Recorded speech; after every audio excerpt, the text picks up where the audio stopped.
दोस्तों नमस्कार। एनटीए गलती कर चुका है और आप कंफ्यूजन में हैं। नीट यूजी 2024 का एप्लीकेशन फॉर्म आप फिल करने जा रहे हैं और कैटेगरी सर्टिफिकेट को लेकर आपके साथ बड़ा कंफ्यूजन है। तो इस कंफ्यूजन के सॉल्यूशन पे बात करते हैं। नमस्कार, मैं मेंबर लोधिया अभिव्यक्ति के माध्यम से आपसे मुखातिब हो रहा हूं। नीट यूजी 2024 का एप्लीकेशन फॉर्म जब आप फिल करने जा रहे हैं तो आपको ये डाउट है कि वहां अपना कैटेगरी सर्टिफिकेट जो आपको अपलोड करना है वो कब का बना हुआ होना चाहिए। सबसे पहली बात, अपलोड करना ही नहीं है। जी हां, आप जब एप्लीकेशन फॉर्म भरने बैठेंगे तो आपको देखने को मिलेगा कि वहां सिर्फ डिटेल्स जो है वही ली जा रही हैं, जबकि फॉर्मेट में या जो इंस्ट्रक्शंस हैं इंफॉर्मेशन बुलेटिन की उसमें मेंशन किया गया है कि सर्टिफिकेट अपलोड करना है। पहले मैं कैटेगरी वाइज बात कर लूं कौन सा सर्टिफिकेट कब अपलोड करना होता है और किस सर्टिफिकेट की कब जरूरत होती है, क्योंकि ये आगे के लिए भी बच्चों आपको काम में आएगा। आप नीट एग्जाम पास कर जाएंगे, काउंसलिंग प्रोसेस में जाएंगे, तब तक आपके लिए ये बहुत जरूरी होगा। तो हम यहां आज डिस्कस कर रहे हैं इस वीडियो में कैटेगरी सर्टिफिकेट के बारे में। देखिए, ईडब्ल्यूएस के जो कैंडिडेट्स हैं, जनरल ईडब्ल्यूएस, इसके अलावा ओबीसी, एनसीएल, फिजिकल हैंडीकैप जो दिव्यांग हैं या फिर आप ये कह सकते हैं पर्सन्स विद डिसेबिलिटी हैं, और इसके अलावा एक सिटीजन सर्टिफिकेट है और एससी एसटी सर्टिफिकेट है। फिलहाल सबसे पहली बात तो कैटेगरी सर्टिफिकेट के नाम पर सिर्फ आपको डिटेल्स फिल करनी है, कैटेगरी सर्टिफिकेट आपसे नहीं लिया जा रहा है। ईडब्ल्यूएस और इसके अलावा ओबीसी, एनसीएल जो नॉन क्रिमिलेयर है, उनके लिए कंडीशन क्या है?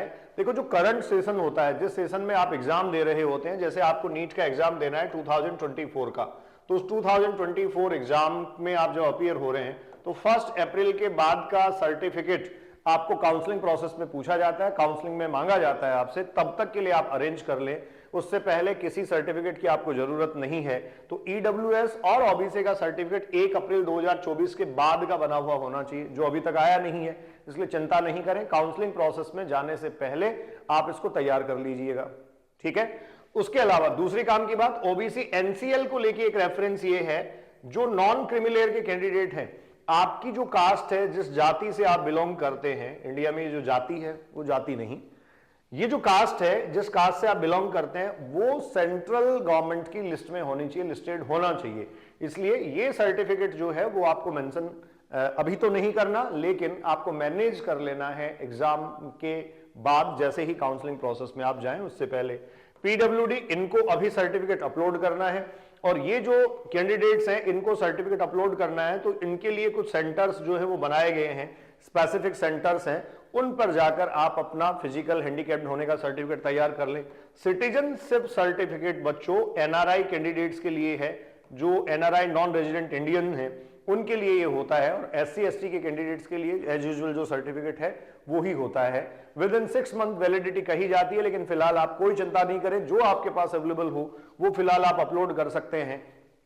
अगर फर्दर आप सेलेक्ट होते हैं तो सिलेक्शन के ठीक बाद आपको काउंसलिंग प्रोसेस में सर्टिफिकेट दिखाना होता है, और फिर मैं कह रहा हूं अपलोड करने की जरूरत ही नहीं पड़ रही है। आप फॉर्म भरने की प्रक्रिया शुरू करके देखें।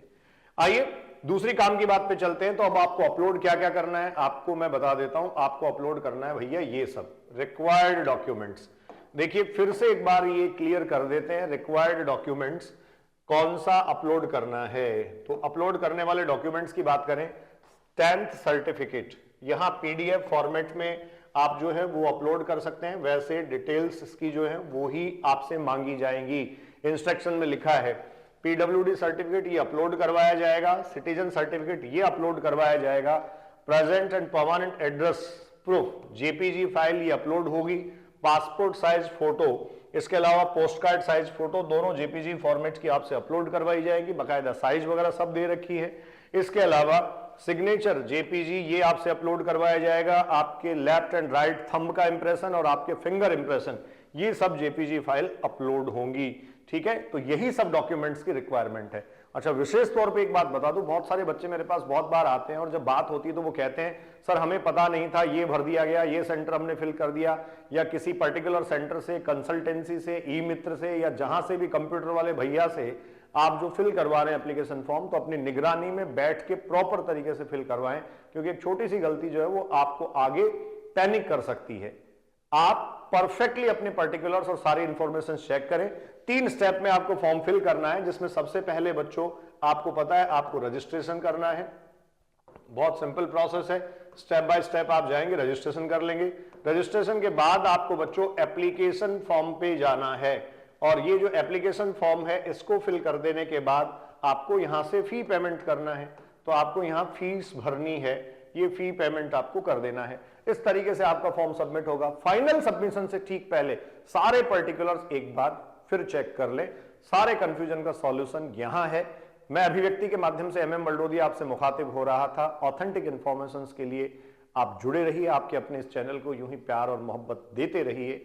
Enjoy your life, be safe, thank you. और सबसे जरूरी बात, इसमें ज्यादा टाइम वेस्ट नहीं करना है। एप्लीकेशन फॉर्म फिल किया, फटाफट अपना काम खत्म किया, पढ़ाई में लग जाइए। धूम धड़ाका सब छोड़ छाड़ के धूम मचानी है 5 मई को, और उसके बाद 14 जून को जब रिजल्ट आए तो दुनिया तुम्हें सैल्यूट करे, तुम्हारी मेहनत की तारीफ करे।